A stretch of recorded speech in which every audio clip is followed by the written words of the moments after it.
नमस्कार, चकस रेसिपीजमध्ये तुम्हा सर्वांचे पुन्हा एकदा स्वागत आहे. हिवाळा असो अथवा पावसाळा असो, थंड वातावरण चालू झालं की आपल्या घरी बनते ते एकदा तरी कुळथाची शेंगुळे.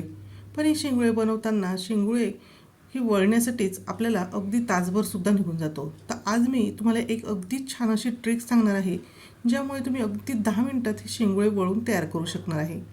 तर शेंगुळे बनवण्यासाठी सर्वात आधी एक वाटण करायचं आहे. त्यासाठी मी 7 ते 8 हिरवी मिरच्या घेतलेल्या आहे, 8 ते 10 लसणाच्या पाकळ्या, 1 चमचा जिरं, अर्धी वाटी भाजून घेतलेले शेंगदाणे आणि अर्धा इंच आलं असं घेतलेलं आहे. आणि आता हे सर्व आपल्याला मिक्सरमधून दळायच्या आधी आपण यामध्ये मूठभर अशी स्वच्छ धुवून घेतलेली कोथिंबीरसुद्धा घालून घेणार आहोत. आणि मिक्सरमधून आपल्याला याची अगदीच बारीक पेस्ट न करता हलकीशी जाडसर असं आपल्याला हे दळून घ्यायचे आहे. तर दळून झाल्यानंतर अशा पद्धतीने हे वाटण आपल्याला या ठिकाणी दिसते आहे. आता याचाच वापर करून आपण कुळथासाठीचे पीठसुद्धा भिजवणार आहोत. त्याचबरोबर आपण कुळथाचे जे शेंगुळे आहे तर ते शिजवण्यासाठी सुद्धा याचा वापर होणार आहे. आता आपण बारीक असे दळून घेतलेले कुळथाचे पीठ या ठिकाणी वापरणार आहोत. तर आता आपल्याला 2 वाट्या कुळथाचे पीठ लागणार आहे. पण सुरुवातीला मी तुम्हाला दाखवते की कुळीथ हे अशा पद्धतीने दिसतात. जे अगदी नव्यानेच हा पदार्थ पाहत आहे तर त्यासाठी मी एक कुळीथ तुम्हाला दाखवलेली आहे. हे कुळीथ आपल्याला स्वच्छ निवडून गिरणीतनं दळून आणायचे आहे. 2 वाट्या कुळथाचे पीठ मी चाळणीने चाळून घेतलेले आहे. आणि तयार करून घेतलेले जे वाटण आहे तर त्यापैकी 2 चमचे वाटण मी यामध्ये घातलेले आहे आणि बाकीचे वाटण हे मी बाजूला ठेवून देणार आहे. आता यामध्ये तुम्ही हिरव्या मिरचीचे प्रमाण तुमच्या आवडीनुसार कमी अधिक हे करू शकतात. त्यानंतर आता यामध्येच मी चवीनुसार मीठसुद्धा घालून घेतलेलं आहे. त्यातच आता आपल्याला अगदी चिमूटभर असा हिंग घालून घ्यायचा आहे. लक्षात ठेवा, हे कुळथाचे शेंगुळे जास्त करून थंड वातावरणातच खाल्ले जातात, कारण की हे उष्ण असतात. त्यानंतर यामध्ये आपण 2 चमचे तेल घातलेले आहे. तर हे रूम टेम्परेचरवरचेच तेल आहे. आता हे सर्व जे आहे तर आपण पाणी न घालताच अशा पद्धतीने व्यवस्थित असे मिक्स करायचे आहे, म्हणजे पिठामध्ये हे सर्व पदार्थ व्यवस्थित असे एकजीव होतील. आणि त्यानंतर आता आपल्याला थोडे थोडे करून यामध्ये पाणी घालायचे आहे.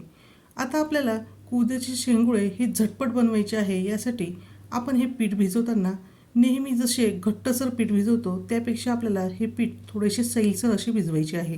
म्हणजेच आपण पोळ्यांसाठी जसे मऊसर आणि सैलसर असे पीठ भिजवतो तशाच पद्धतीचे आपल्याला हे पीठ भिजवून घ्यायचे आहे.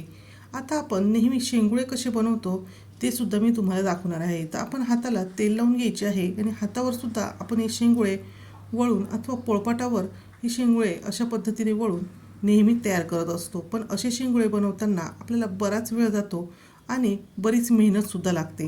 आता ही मेहनत वाचण्यासाठी आणि हा वेळसुद्धा वाचण्यासाठी आज मी तुम्हाला एक ट्रिक सांगणार आहे, ज्यामुळे तुम्ही अगदी झटपट हे शेंगुळे तयार करू शकणार आहात आणि तुमची मेहनतसुद्धा वाचणार आहे.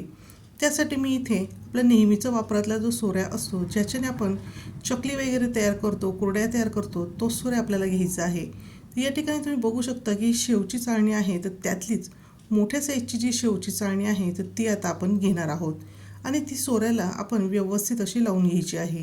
यापेक्षा सुद्धा जाड जर तुमच्याकडे शेवची चाळणी असेल तर त्याचासुद्धा वापर तुम्ही इथे करू शकतात.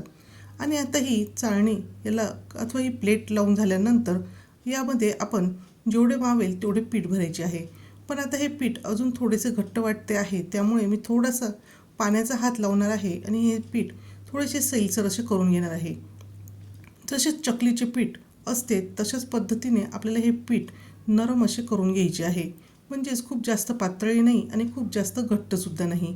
आपल्याला सोऱ्यामध्ये हे पीठ घातले असता दाबल्यावर सहजपणे दाबले जाईल एवढे आपल्याला हे पीठ सैलसर ठेवायचे आहे. आणि त्यानंतर या ठिकाणी तुम्ही बघू शकता एक प्रकारे आपण ह्या कुळथाच्या पिठाची शेवच काढून घेतलेली आहे. तर अशा पद्धतीचे कुळथाचे शेंगुळे आपण झटपट असे तयार करून घेऊ शकतो. पण बऱ्याच जणांना आता या ठिकाणी असं वाटत असेल की हे जे कुळथाचे शेंगुळे आहे तर ते नेहमीच्या शेंगुळ्यांपेक्षा थोडेसे बारीक वाटतं आहे. मग अशा वेळेस आपण काय करू शकतो, तर अशा वेळेस आपल्याकडे अजून ही जी सोऱ्या असतो तर त्याच्या काही चाळण्या असतात, जसे की ही चकलीची आणि ही वेगळी अजून पास्त्याची वगैरे असते. तर त्यासुद्धा चाळण्या लावून तुम्ही अशा पद्धतीचे जाडसर असे शेंगुळेसुद्धा तयार करून घेऊ शकता. तर आता त्यातलीच एक प्लेट लावून मी तुम्हाला त्यापासून कसे शेंगुळे तयार होतात ते सुद्धा दाखवते. तर तुम्ही या ठिकाणी बघू शकता पहिल्यापेक्षा हे शेंगुळे थोड्याफार प्रमाणात जाडसर आहेत. तर तुम्हाला यापैकी ज्या प्रकाराने शेंगुळे आवडतील तशा प्रकारे तुम्ही हे शेंगुळे अगदी झटपट असे तयार करून घेऊ शकता. आता या ठिकाणी आपल्याला हे कुळथाचं पीठ थोडेसे शिल्लक ठेवायचं आहे आणि ते पीठ मी एका वाटीमध्ये घेतलेलं आहे. आणि त्यानंतर आता आपल्याला यामध्ये पाणी घालून घ्यायचं आहे आणि हे पीठ या पाण्यामध्ये पूर्णपणे एकजीव करून घ्यायचं आहे, म्हणजेच याची पेस्ट आपल्याला तयार करून घ्यायची आहे. याचा वापर आपण नंतर करणारच आहोत, पण त्याआधी शेंगुळे शिजवायचे आहे, तर त्याची आता आपण तयारी करायला घेऊया. त्यासाठी मी कढई गॅसवर ठेवलेली आहे आणि त्यामध्ये मी 4 ते 5 चमचे तेल घालून घेतलेले आहे. तेल आपल्याला छान असे गरम झाल्यानंतर 1 चमचे यामध्ये घालून घेणार आहोत जिरं. आणि जिरंसुद्धा आता आपल्याला छान असं तडतडू द्यायचं आहे. जिरं हे छान तडतडल्यानंतर त्यामध्ये आता आपण जे बाजूला ठेवलेले वाटण होते हिरव्या मिरचीचे ते घालून घेणार आहोत. आणि गॅसची फ्लेम आपल्याला मीडियम ठेवायची आहे आणि हिरव्या मिरचीचे वाटण 3 ते 4 मिनटे छान असे तेलामध्ये परतवून घ्यायचे आहे. या ठिकाणी तुम्ही बघू शकता वाटण छान असे परतवले गेलेले आहेत. आता हे वाटण जळू नये यासाठी मी सुरुवातीला 1 ग्लास पाणी यामध्ये घालून घेणार आहे आणि लगेचच आपण हे पाणी व्यवस्थित असे या वाटणामध्ये मिक्स करून घ्यायचे आहे. त्यानंतर आता आपल्याला हे शेंगुळे तयार करण्यासाठी पाण्याचा वापर हा जास्त करावा लागणार आहे. त्यासाठी मी 4 ग्लास एवढे पाणी घालून घेणार आहे. तर सुरुवातीला मी 1 ग्लास पाणी घातलेले होते आणि आता मी अजून 3 ग्लास एवढे पाणी घालून घेणार आहे. आता तुम्हाला या ठिकाणी शेंगुळ्यासाठी किती जास्त रस्सा हवा आहे अथवा नाही त्यानुसार सुद्धा तुम्ही पाण्याचे प्रमाण कमी अधिक हे करू शकता. तर तुम्ही बघू शकतात की हे अगदीच पातळ असे पाणी या ठिकाणी तयार झालेले आहे. त्यानंतर आता आपण यामध्ये चवीनुसार मीठ घालून घ्यायचे आहे. लक्षात ठेवा आपण शेंगुळ्यांमध्ये हे अगोदर मीठ घातलेले आहे, त्यामुळे इथे मीठ घालताना आपल्याला पाण्याच्या अंदाजानुसारच यामध्ये मीठ घालायचे आहे. आता याला आपल्याला उकळी आणून घ्यायची आहे. उकळी आल्यानंतर तयार करून घेतलेल्या जे शेंगुळे आहेत ते आता आपण यामध्ये घालून घेणार आहोत.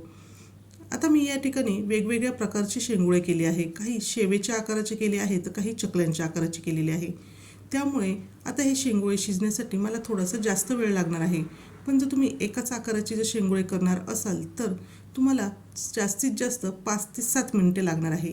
गॅसची फ्लेम आपल्याला मीडियम ठेवायची आहे आणि मीडियम फ्लेमवरच आपल्याला हे शेंगुळे 5 ते 7 मिनिटे शिजवून घ्यायचे आहे. त्यासाठी आता आपण यावर झाकण ठेवणार आहोत. पण झाकण ठेवताना तिरपे झाकण ठेवायचे आहे, नाहीतर हे शेंगुळे वरती येऊन उतू जाऊ शकतात. तर अशा पद्धतीने शिजल्यानंतर हे शेंगुळे पहिल्यापेक्षा आकाराने अजून मोठे असे झालेले आहे. आता आपण त्यातले काही शेंगुळे घेणार आहोत आणि चेक करणार आहोत की हे शेंगुळे शिजले की नाही. त्याआधी तुम्हाला दाखवते आहे की याचा जो रसा आहे तर तो भरपूर जास्त प्रमाणात पातळ आहे. आता हे शेंगुळे शिजले का नाही हे चेक करून घ्यायचे आहे. तर दाबून पाहिले असता हे लगेच दाबले जातात, म्हणजे हे शेंगुळे शिजलेले आहेत. आता तुम्हाला या ठिकाणी काही शेंगुळ्यांचे अगदी तुकडे झालेले दिसेल, पण यामध्ये मी 3 प्रकारचे शेंगुळे केलेले होते, त्यामुळे जाड शेंगुळे शिजण्यासाठी थोडा जास्त वेळ लागला. तोपर्यंत जे बारीक शेवेसारखे होते शेंगुळे तर ते थोडेसे तुटलेले आहे. आता आपल्याला हा रसा थोडासा घट्टसर करून घ्यायचा आहे. त्यासाठी आपण जी पिठाची पेस्ट तयार करून ठेवलेली होती पाणी घालून तर ती यामध्ये घालून घेणार आहोत, ज्यामुळे याला छान असा घट्टपणा येणार आहे. गॅसची फ्लेम मीडियम ठेवून अजून 2 ते 3 मिनिटे आपण याला उकळी काढून घ्यायची आहे. म्हणजे यामध्ये जी आपण पिठाची पेस्ट घातली तर तीसुद्धा छान अशी शिजली जाईल आणि हे शेंगुळ्यांची जी ग्रेव्ही आहे अथवा रसा आहे तर तो छान असा घट्टसर होईल. आणि त्यानंतर आता आपल्याला गॅसची फ्लेम बंद करायची आहे. आज मी तुम्हाला दाखवण्यासाठी वेगवेगळ्या प्रकारचे 3 ते 4 प्रकारात शेंगुळे कसे बनवायचे हे दाखवलेले आहे. त्यामुळे जाड शेंगुळे हे शिजेपर्यंत जे शेवेसारखे शेंगुळे मी तयार केलेले होते तर त्याचे तुकडे पडायला सुरुवात झालेली होती.